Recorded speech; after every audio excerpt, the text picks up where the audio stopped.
मैं Govind Prajapati Chanakya coaching class में आपका स्वागत करता हूं।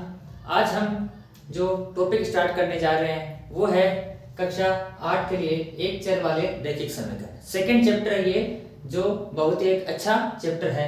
तो इसमें सबसे पहले हम बात करते हैं चर राशि क्या होती है। चर राशियां वे होती है जिनका मान पर्सन में स्थिति के अनुसार बदलता रहता है। कभी x का मान 2 आ जाता है, कभी 4 आ जाता है, कभी माइनस में आ जाता है, कभी प्लस में आ जाता है। तो चर राशियां अपने अंदर सभी मानों को ग्रहण करने की जो है कैपेसिटी रखती है। उसके बाद में आता है अचर राशियां। तो सभी जो संख्याएं हैं वो सारी की सारी अचर राशियों में गिनी जाती है। तो आइए आज हम स्टार्ट करते हैं। तो सबसे पहले पहला क्वेश्चन लेते हैं। वो हमारे पास है x - 2 = 7।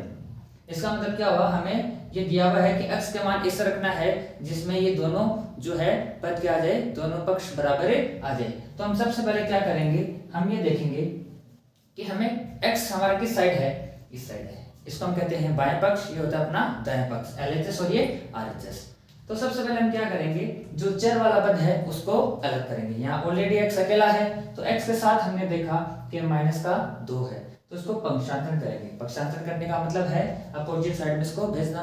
तो आपको बता दूं कि प्लस वाली संख्या कभी भी दूसरी साइड यानी दूसरे पक्ष में जाती है तो वो माइनस में बदल जाती है, माइनस वाली दूसरे पक्ष में जाके प्लस में बदल जाती है, और भाग में जो होती है वो दूसरे पक्ष में जाके गुणा में चली जाती है, और गुणा वाली भाग में चली जाती है। इस पूरे टॉपिक में, इस पूरे चैप्टर में आपको ये 4 चीजें बहुत ही इंपॉर्टेंट रहेगी, तो आप इसको थोड़ा ध्यान में रखना। आइए स्टार्ट करते हैं। सबसे पहले मैंने लिखा है यहाँ पे x बराबर, अब जो -2 है वो इस 7 की तरफ आएगा।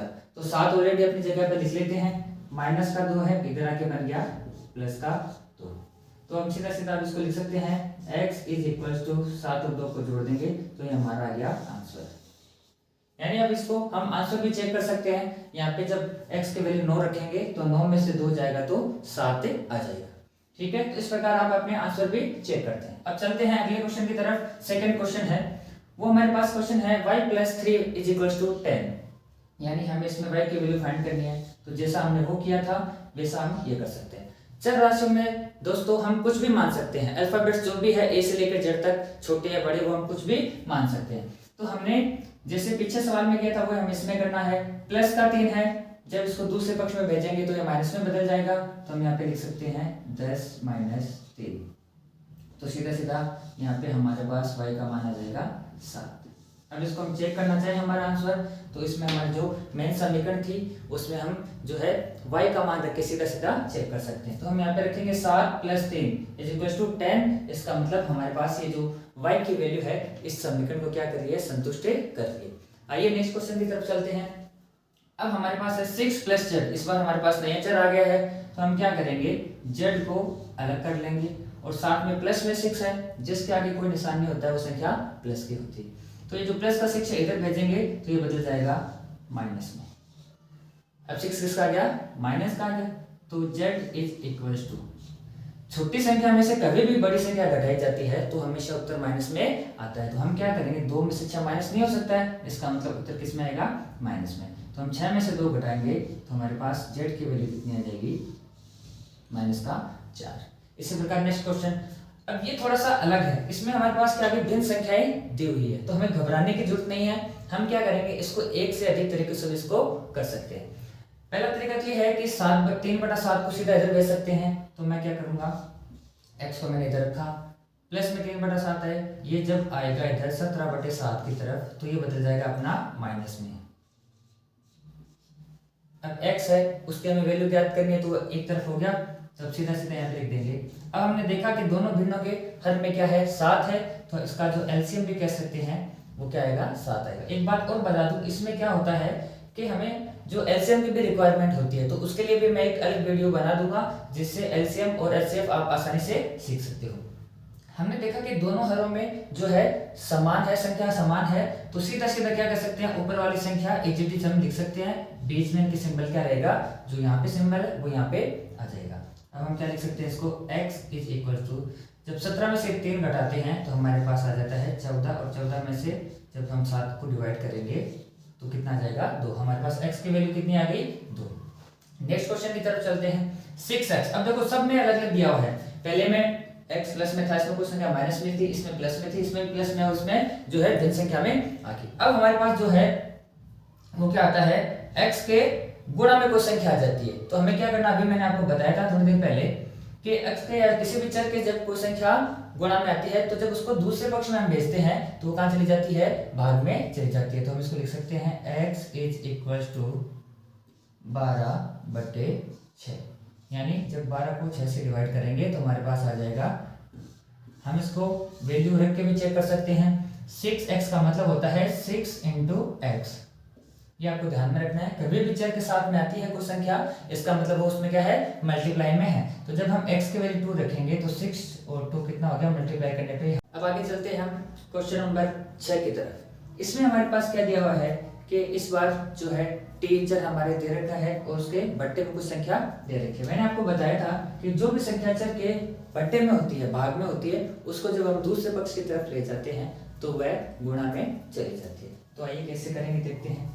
t को हम अपनी जगह पर रख लेंगे, ठीक है, बराबर इधर कौन सी संख्या है, 10, तो 10 को हमने उसकी जगह पे रखा। अभी भाग में जो संख्या है वो इधर आके 10 के गुणा में आ जाएगी। तो हम कह सकते हैं हमारे पास t की जो वैल्यू है वो आ जाएगी इन दोनों को गुणा करने पर, यानी t की वैल्यू हमारे पास कितनी आ जाएगी, 50 आ जाएगी। हम यहाँ पे चेक भी कर सकते हैं अपना आंसर, यानी t का मान हमारे पास आ गया 50। तो 50 में अगर 5 का भाग देते हैं तो 10 आता है, यानी ये वैल्यू है जो इस समीकरण को क्या कर रही है, संतुष्ट कर रही है। अगले क्वेश्चन की तरफ चलते हैं। इस बार जो है चर x है तो उसके गुणा में भी कोई संख्या है और भाग में भी दी हुई है। अब हमें क्या करना है, सबसे पहले जो ऊपर वाला पद है उसको हम रखते हैं और जो भाग में हमें दिखाई दे रहा है उसको दूसरे पक्ष में भेजते हैं, ठीक है। तो मैं क्या करूंगा, यहाँ पे मैंने लिखा 2x को बराबर में लिखा 18। अब ये भाग में था तो मैंने बताया था भाग वाली जो है संख्या वो कहाँ चली जाती है, गुणा में चली जाती है दूसरे पक्ष में जाकर। तो हम क्या करेंगे, 2x इज इक्वल टू, जब 18 को 3 से गुणा भी कर सकते हैं, लेकिन दोस्तों यहाँ पे आपको गुणा नहीं करना है। क्यों नहीं करना है, क्योंकि जब ये 2 है गुणा में इधर आके कहाँ आएगा, भाग में, तो संख्या अपने आप पे कट जाएगी। तो क्या करेंगे, हम इसको यहाँ पे ऐसा वैसा लिख देंगे, ठीक है। अब नेक्स्ट स्टेप में जब हमारे पास x को अकेला करता है तो उसके गुणा में 2 है, तो 2 मैंने बताया था जो गुणा में होता है वो इधर आके कहाँ जाएगी, भाग में। तो इधर जो भी संख्या है उसके यहाँ पे डिवाइड में ये आ जाएगी। अब देखो यहाँ है 2 और 18 आपस में कट जाएंगे, हम कह सकते हैं 2 के पहाड़ी में आता ही, और ये कितने बार कट जाएगा, 9 बार। नीचे कुछ नहीं बचा, 1 बचा है, तो इसको लिखना कोई जरूरी नहीं है। 9 को जब 3 से गुणा कर देंगे तो हमारे पास आ जाएगा 27, यानी 27। दोस्तों आपको ये जो 18 और मैंने इसको काटा है, यानी हम काटने को कहते हैं डिवाइड करना। तो ये जो है आपको सारा रफ काम करना है। एग्जाम में जब भी ऐसा क्वेश्चन आए तो इसको आपको रफ कॉपी में या रफ में आपको करके दिखाना है, सीधा हमें फाइनल इसका आंसर लिखना है। अब नेक्स्ट क्वेश्चन की तरफ चलते हैं। इस बार जो चर है हमें RHS यानी राइट हैंड साइड में दिखाई दे, तो हम क्या करेंगे, इसको ऐसे भी लिख सकते हैं, y/1.5 इज इक्वल टू 1.6। हमने कुछ नहीं किया है, बस दोनों की साइड ही चेंज कर दी। तो जब हम इसको इधर ले जा सकते हैं और इसको इधर ला सकते हैं, तो इसमें बिल्कुल भी किसी का चेंज नहीं होगा। अब हमें क्या करना है, सिंपल सा क्वेश्चन है, y है तो y के बट्टे में कुछ संख्या दे रखी है, तो जब इसको दूसरे पक्ष में ले जाएंगे तो ये क्या हो जाएगी, गुणा हो जाएगी। तो हम लिख सकते हैं 1.6 गुणा 1.5। अब इनको गुणा कर देंगे।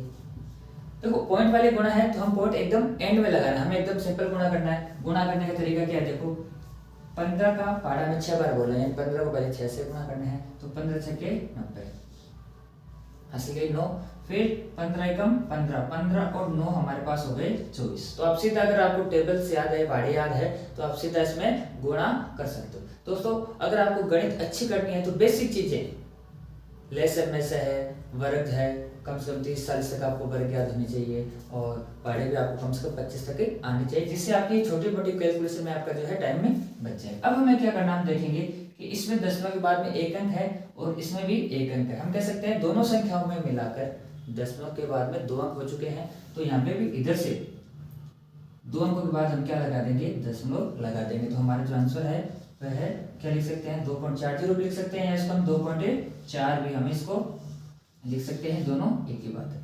अब नेक्स्ट क्वेश्चन की तरफ चलते हैं।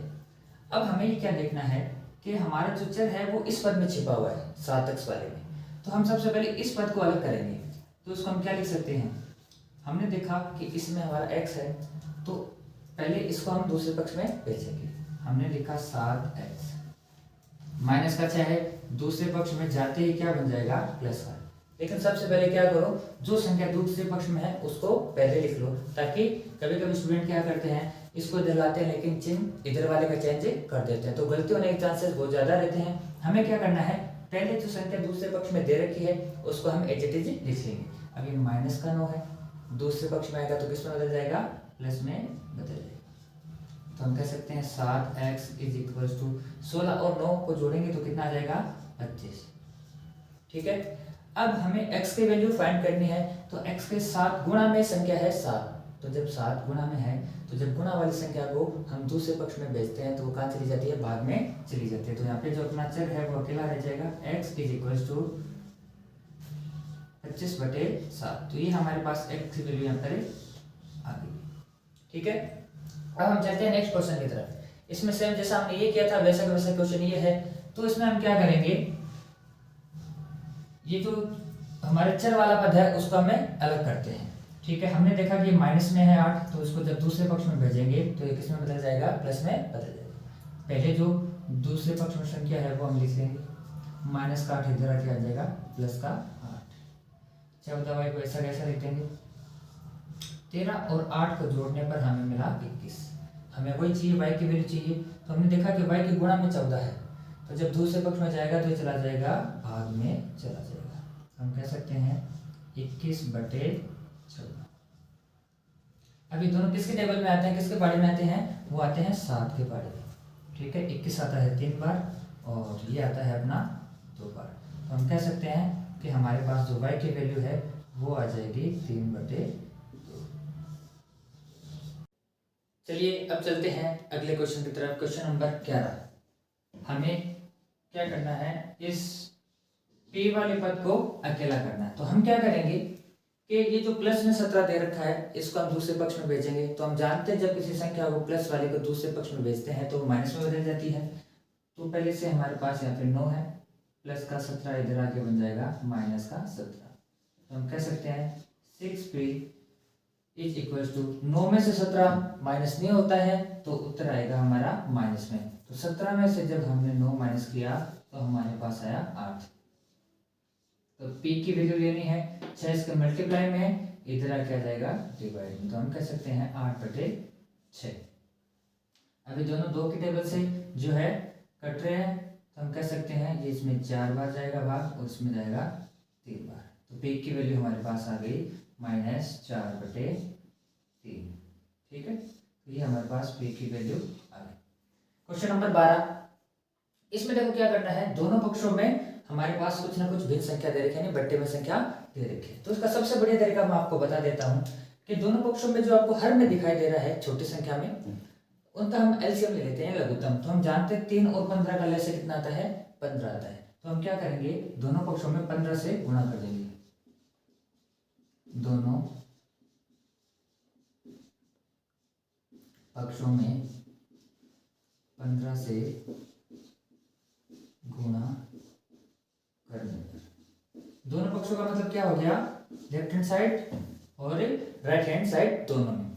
ठीक है, तो हम करते हैं पहले 15 गुणा, यानी जब दोनों साइड कर रहे हैं तो सारी संख्याएं क्या होगी, 15 से गुणा होगी। तो 15 गुणा x/3 प्लस ये भी 15 से गुणा हो जाएगा, तो 15 गुणा 1 और 7/15 भी 15 से गुणा हो जाएगा। ये बहुत ही आसान तरीका है, अगर एलसीएम न लेके हम करें तो ये सीधा हमारा हो सकता है। तो हम इसको 3 से देखो काट देते हैं, 5 बार ये कट जाएगा और ये 15 से 15 कट गया। 5 को x से गुणा किया तो हमारे पास आ गया 5x प्लस 15 को 1 से गुणा किया तो 15 आ जाएगा और इधर 15 से 15 कैंसिल हो गया। अब इधर हमारे पास रह गया। अब ये सिंपल फॉर्म में कन्वर्ट हो चुका है तो हम इसको आसानी से कर सकते हैं। वही करना क्या है कि 5x जो हमारा चर वाला पद है उसको हमें अकेला करना है, प्लस का 15 है, पक्षांतरण करेंगे तो ये बदल जाएगा माइनस में। हमारे पास आ जाएगा 5x बराबर 7 में से 15 माइनस में होता है तो उत्तर आएगा माइनस में। 15 में से 7 घटाया तो आ जाएगा 8। तो हम कह सकते हैं हमारे पास x की वैल्यू आ जाएगी माइनस का 8/5 और ये अपना क्या होगा आंसर। तो